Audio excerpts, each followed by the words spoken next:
ഒരു നാടാകെ കാത്തിരുന്ന കല്യാണം. വരൻ സൂര്യ, വധു മിത്ര.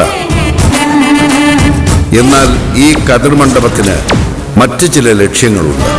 ആരും മറക്കില്ല ഈ കല്യാണ ദിവസം. കാണാൻ കാത്തിരിക്കുക. സ്വയംവര പന്തൽ എല്ലാ ദിവസവും രാത്രി 8 മണിക്ക്. എന്തിനാ മനസ്സ് വെറുതെ ഒരു പ്രശ്നം? നമ്മളെന്താ അത്രയ്ക്ക് അന്യരാണോ? എനിക്ക് നിന്നോട് സംസാരിക്കാൻ താല്പര്യമില്ല. പക്ഷെ എനിക്ക് താല്പര്യമുണ്ട്. പെണ്ണിന് മാത്രമല്ല ഇവിടെ അഭിമാനമുള്ളത്, ആണിനുണ്ട്. നമ്മൾ തമ്മിലുള്ള ബന്ധം ഞാൻ തുറന്ന് പറഞ്ഞിട്ടും നീ എന്താ അത് അംഗീകരിക്കാൻ തയ്യാറാവാതെ? ക്ഷമിക്കുന്നതിനും സഹിക്കുന്നതിനും ഒരു അതിരുണ്ട്.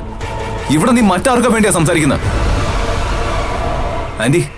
ആന്റി വേണം ഇവൾക്ക് നല്ല ബുദ്ധി പറഞ്ഞു കൊടുക്കാൻ. എന്നാലേ ഇവള് നന്നാവും. മനസ്സാ,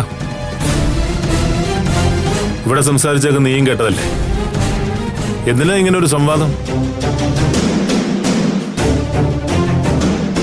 നീയൊന്നും മനസ്സ് വെച്ചാൽ തീരുന്ന പ്രശ്നങ്ങളേ ഉള്ളൂടെ.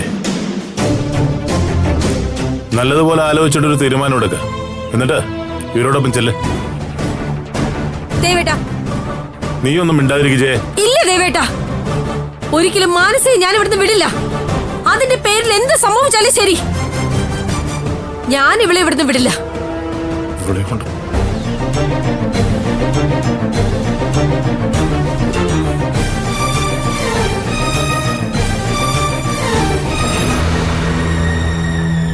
ഓളെ, നിനക്ക് എന്താണോ തോന്നുന്നത് അതുപോലെ ചെയ്താ മതി.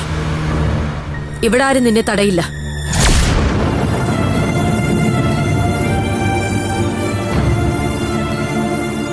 ആദ്യം സ്വന്തം മകനെ വേണം നിലയ്ക്ക് വരുത്താൻ.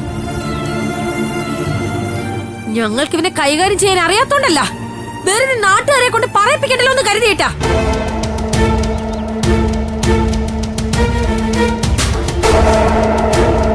ജയ പറയുന്ന പോലെ നീ കേട്ടാ മതി മോളെ. ഇവിടെ നിന്ന് നിന്നെ ആരും എങ്ങോട്ടും കൊണ്ടുപോകില്ല. ഇപ്പൊ മനസ്സിലായി ജയ, നിന്റെ ഒറ്റൊരാളുടെ ധൈര്യത്തിലാ മനസ്സ് ഇവിടെ ഇങ്ങനെയൊക്കെ സംസാരിക്കുന്നേ. അതിലൊരു തെറ്റുമില്ല മച്ചമ്പി. ജയയുടെ മനസ്സ് എന്താണെന്ന് മാനസമോക്ക് നന്നായിട്ടറിയാം. അതുകൊണ്ടാണ് സൂര്യയ്ക്കും ഭാവനയ്ക്കും കുഞ്ഞുങ്ങൾ ഉണ്ടാവില്ല എന്നറിഞ്ഞപ്പോ ഞങ്ങളുടെ മോള് സഹായിക്കാൻ തയ്യാറായത്.